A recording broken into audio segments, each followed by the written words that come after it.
George Orwell, whose real name was Eric Blair, was born on June 25, 1903, in India.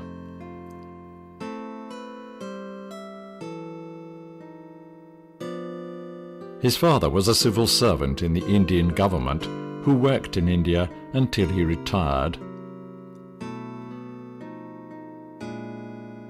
The baby Eric returned to England with his mother before he was a year old.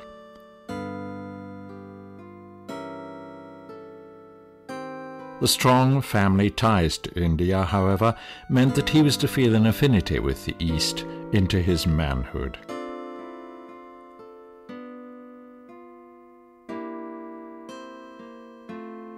Ida Blair and her two children, Marjorie and Eric, settled into the small town of Henley-on-Thames, some way upriver from London.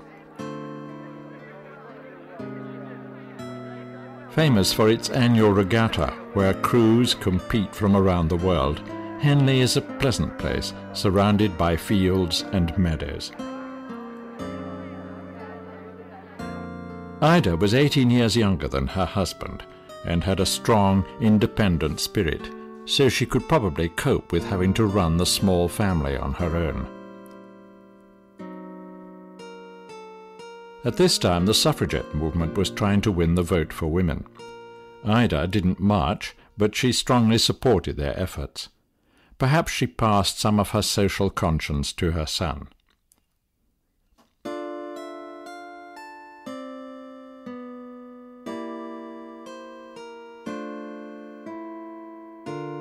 The Blairs were quite well off, so they soon moved to a larger house. Eric went to a small Anglican church school in Henley, where he won a scholarship to a nearby preparatory school for boys called St. Cyprian's. From here you stood a good chance of getting into one or other of the best schools in England. A year later, in 1912, Mr. Blair retired.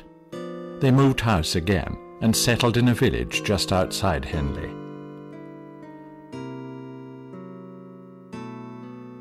As a writer, Orwell was not slow off the mark. He early announced he was to be a writer, and by the age of 11 had a patriotic poem about the First World War printed in the local newspaper. "Oh, give me the strength of the lion, the wisdom of Reynard the fox, and then I'll hurl troops at the Germans and give them the hardest of knocks." His closest friend at St. Cyprian's was Cyril Connolly, who was also to succeed as a writer. Together they read Kipling and H.G. Wells, and even Bernard Shaw and Samuel Butler. Blair was given Swift's Gulliver's Travels for his 8th birthday. As a satirist, Orwell has often been compared to Swift.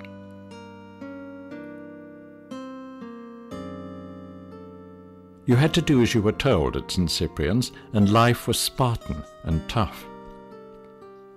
He was not specially popular with the other boys, and quite unpopular with his schoolmasters. However, he did well academically, and in 1916 won a scholarship to Eton, the most prestigious school in England.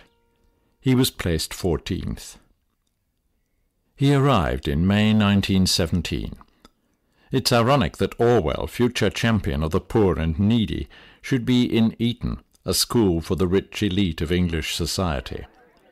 As he found, of course, the school is about much more than money and class. Eton College was founded in 1440 by King Henry VI. The town sits on the Thames across the river from the vast Windsor Castle, country home of the monarch.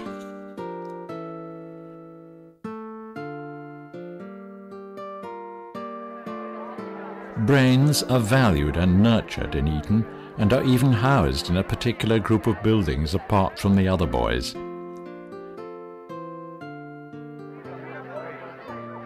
Everyone, however, wears tailcoats and top hats, now as then.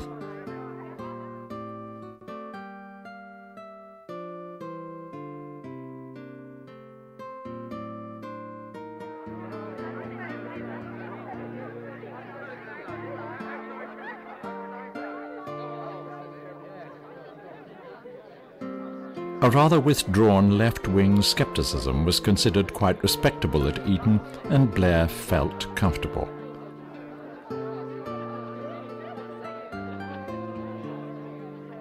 At Eton you can't go any higher socially, and everyone knows it. So if you are so minded, a social conscience can be quite honourable and accepted. At Eton, Blair knew the best the world had to offer. So when George Orwell came to fight for truth and justice for all, he did so without regard to political dogma or party lines. Surprisingly, he enjoyed the officers' training corps. He learned the value of discipline and good organization. He learned practical things like shooting and fieldcraft. It all helped when he left school and joined the police in Burma, and when he fought in the Spanish Civil War. His favorite pastime at school was swimming. He read a lot and did not feel much academic pressure. Life was easy for him. He enjoyed his holidays too.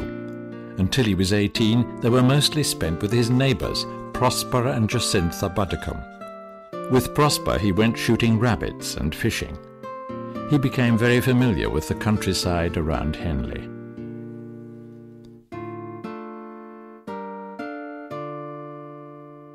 With Jacintha, it was a special relationship. Although she was 2 years older, they read together, talked about books, and relied on each other. By the time he was 16, he realized he was in love with her, but as she was older, she did not take his love seriously. In spite of his avid reading and real intellectual development, he did so little official academic work at Eton that entrance to university was impossible. He left school and joined the Burmese military police, back to Asia where he'd been born and where his father had worked. In November 1922 he arrived in Rangoon, the Burmese capital, and a part of the vast British Empire. He was just 19, and it was his first taste of real life. In the 1920s, Burma was administratively part of British India, but where India had been offered advancement to self-government, Burma had not.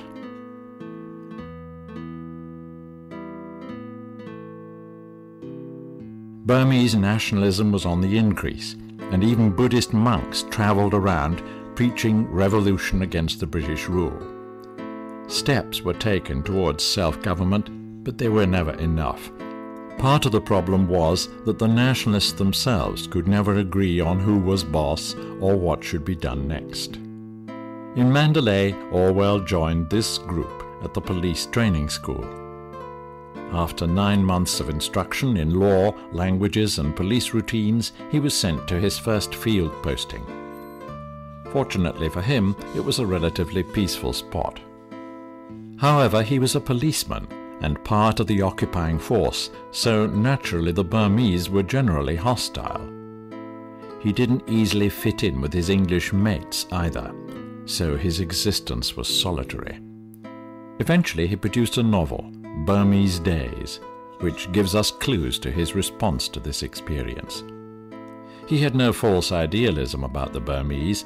They were people like the rest of us, some good, some bad. But the British ruthlessly made huge profits by trading in Burmese resources. Out of it, the Burmese got little or nothing.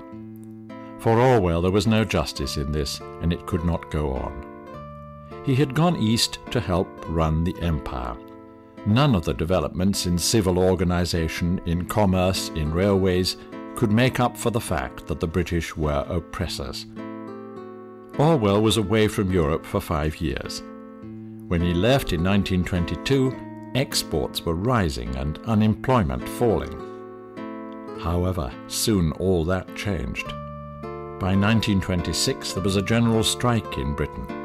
Mine owners were reducing wages, unemployment was shooting up, and workers and employers were locked in a deadly struggle. The right-wing government of the time sided with the employers.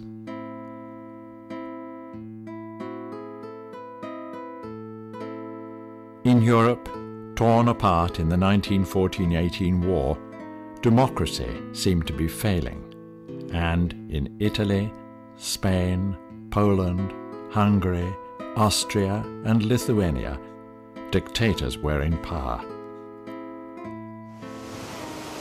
To this little town, Southwold on the Suffolk coast, Orwell returned from Burma on his first leave in 5 years. There could hardly be a more peaceful spot on earth. His parents had retired here, and it was to be his base for years to come.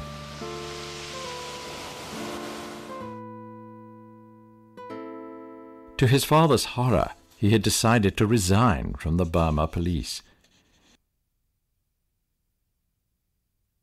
He had 5 months' salary due, so he began to devote all his time to writing. First in London, then in Paris.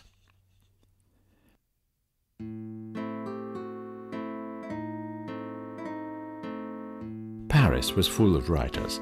Scott Fitzgerald was here, Hemingway and James Joyce. Orwell kept to himself.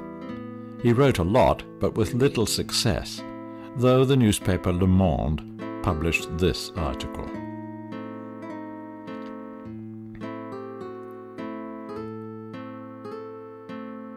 He lived in the Rue du Pot de Fer on the left bank, perhaps more of a slum then than it is now.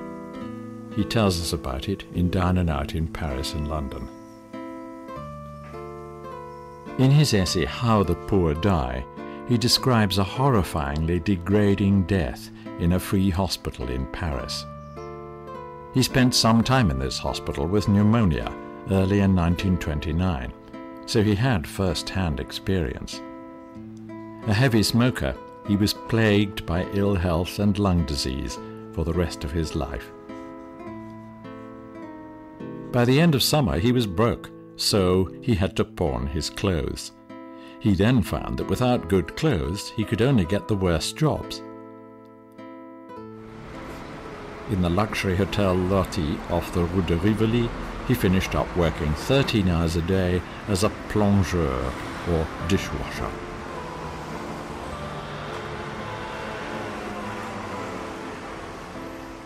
By Christmas he was back at Southwold with little to show for his efforts. He went on writing, however, and began to earn a little reviewing other people's books. These reviews were published in the Adelphi, a journal edited by Richard Rees. Although Orwell eventually wrote an unflattering description of Rees as Ravelston in Keep the Aspidistra Flying, Rees was to remain Orwell's staunch supporter. Orwell tried to experience the truth of things as much as he could. Before he went to Paris, he had begun what he called tramping. Every now and again he joined the tramps and destitutes, posing as one of them. He stayed in common lodging houses, or even these holes in the walls, spikes as they were called, where the destitute could stay. When he got back to England, he began tramping again. Not for long at a time, but always with complete seriousness. At this time he finished Scullion's Diary, first draft of what was later to become Down and Out in Paris and London. It nearly got published a couple of times, but was eventually completely rejected. People were not ready for its grim honesty.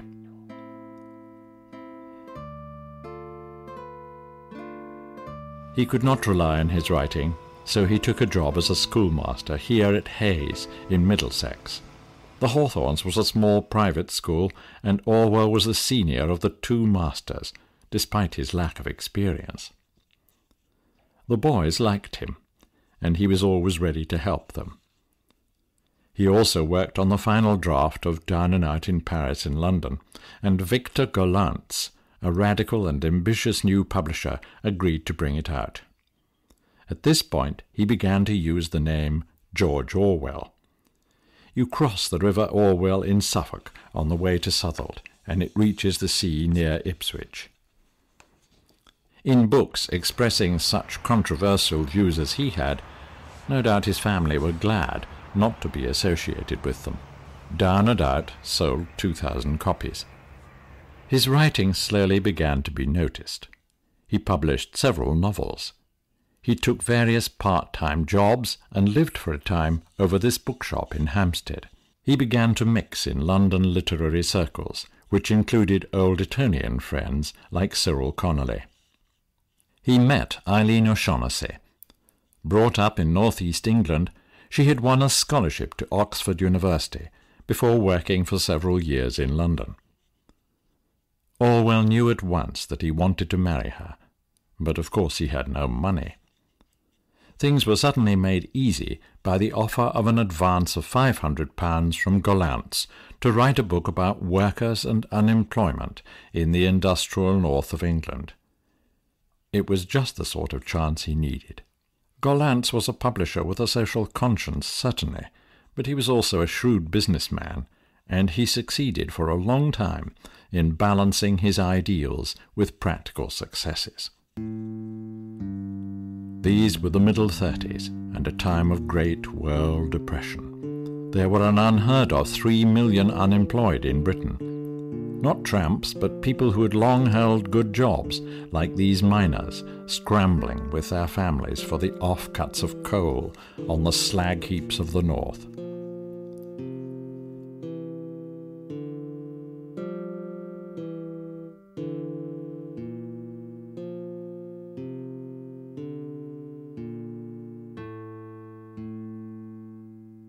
Suddenly thrown out of their jobs with no prospect of relief, these people were the victims of world events over which they had no control. What could be done to help them?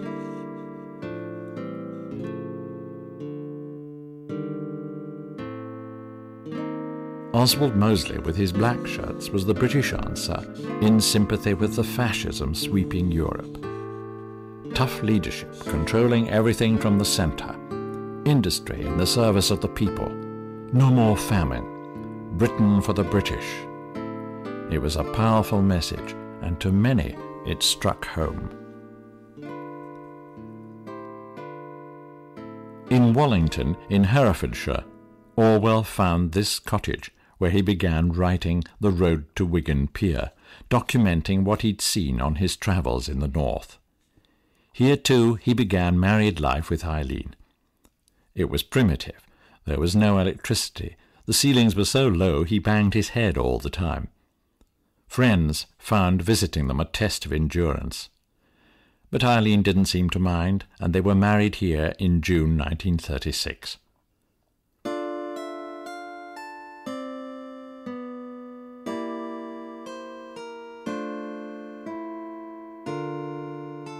Orwell was personally happier here than he had ever been in his life.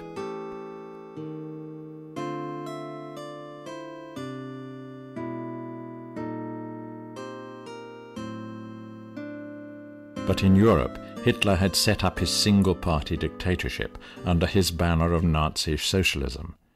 In Russia, communism was buried under Stalin's dictatorial fist. In Spain, too, the democratically elected Republican government was under attack by the fascist General Franco, who had the sympathy of most of the army. The government had to rely on untrained peasants and workers to fight its cause. Sympathizers from all over Europe began to go to the help of the government.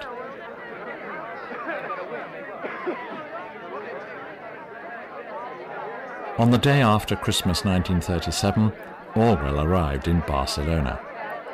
He was there not to write or report, but to fight fascism.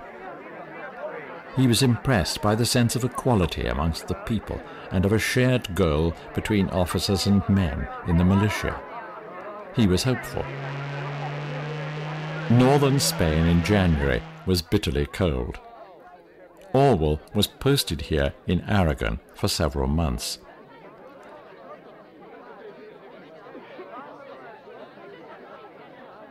He had joined one of the many groups fighting Franco under a socialist banner. They all fought together at the front, but behind the lines at Barcelona, things were very different. Orwell's group had the initials POUM, the Marxist Workers' Party. POUM had fallen out with the other groups backed by Russia and wanted to implement socialism right away, even as they fought. The Russians wanted socialism their way. So in Barcelona, because they didn't follow the Russian line, the POUM forces were denounced as fascist supporters of Franco. To Orwell, this was unbelievable madness. There he was, fighting against Franco, surrounded by socialist comrades of like mind, as far as he was aware, yet in all the newspapers of Europe, his POUM group were called fascist traitors.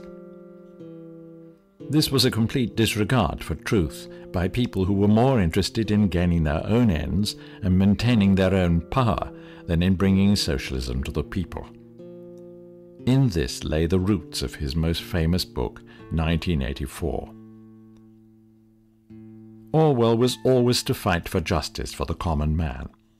At the same time, he exposed the corroding effects of totalitarian rule, where truth is cynically and systematically distorted for unjust ends. Orwell's Spanish War ended suddenly. After 4 months in the field, he was shot in the neck. Nothing was damaged, and after a few weeks in hospital, he was able to return to England.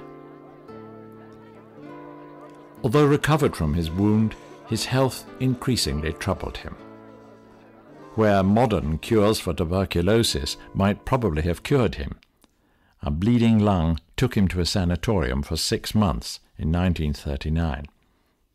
His doctors advised spending the winter in a warm climate, but his book on the Spanish War was not selling, and they had little money. His friends came to his rescue and anonymously gave him the £300 he needed to go to Morocco with Eileen. With the war in Europe starting that year, Orwell's poor health meant he was not accepted for active service. Eileen went to work for the Ministry of Food, and eventually Orwell began work as a producer at the BBC. Orwell did not need to be persuaded to approve the British war effort and the propaganda that the BBC was engaged in. He knew and understood the fascism they were fighting against. Facts were selected and distorted to suit the picture the government wished to present. Fortunately, the broadcasts under his control were not political.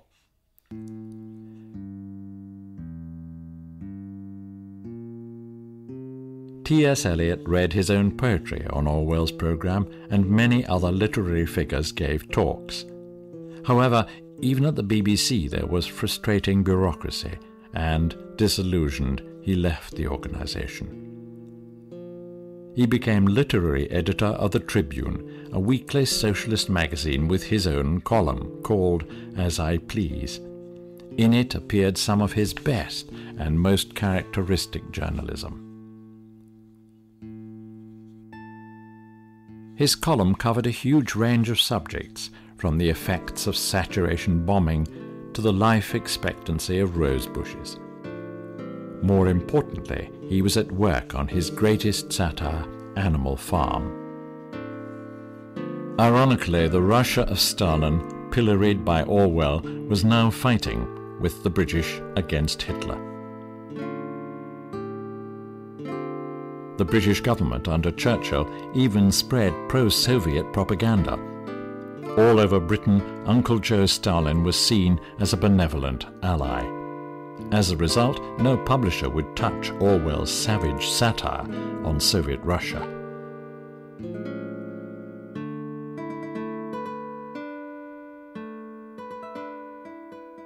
It seems that Orwell and Eileen could not have children, so in June 1944 they decided to adopt a baby boy, whom they called Richard.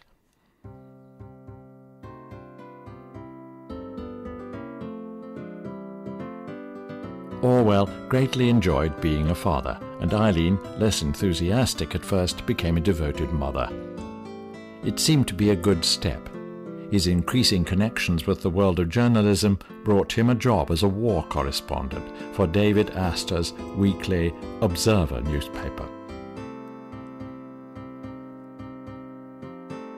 He was off to Cologne, and everything seemed to be going well.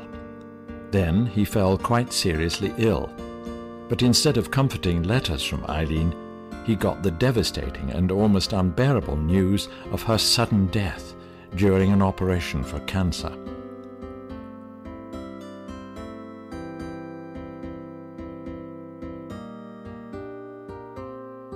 After the war, the world changed, and Russia and Stalin began to be seen in their true light. Animal Farm was published and was an immediate success. He could afford a housekeeper to help him look after Richard, and decided to leave London for good. Jura is an island off the west coast of Scotland. The climate is mild, but his farmhouse was remote.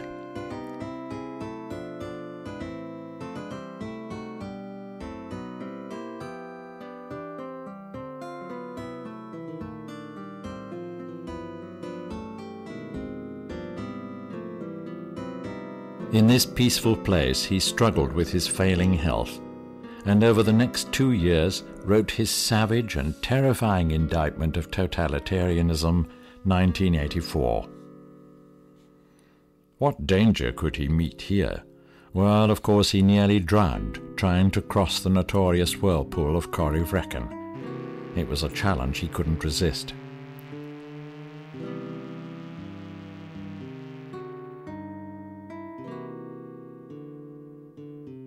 Then his remote location meant that he had to retype his manuscript himself, an effort which greatly increased his labour.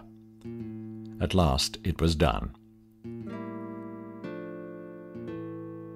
The book 1984 was an immediate and huge success.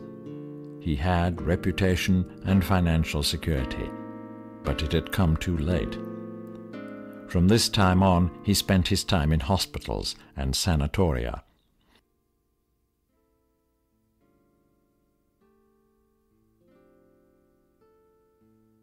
In September 1949 he was moved here to University College Hospital in London, and he never gave up hope. Sonia Brownwell had been a friend for some years and was now managing all his affairs. He felt that if he took good care, he still had some years of life left. They were married in October in the hospital. Some months later they planned to go to a sanatorium in Switzerland, and all their preparations were made. However, on the night of June 21st, 1950, Eric Blair, alias George Orwell, died. It was not a long life, but he could hardly have given more to the world than he did in his two great novels, Animal Farm and 1984.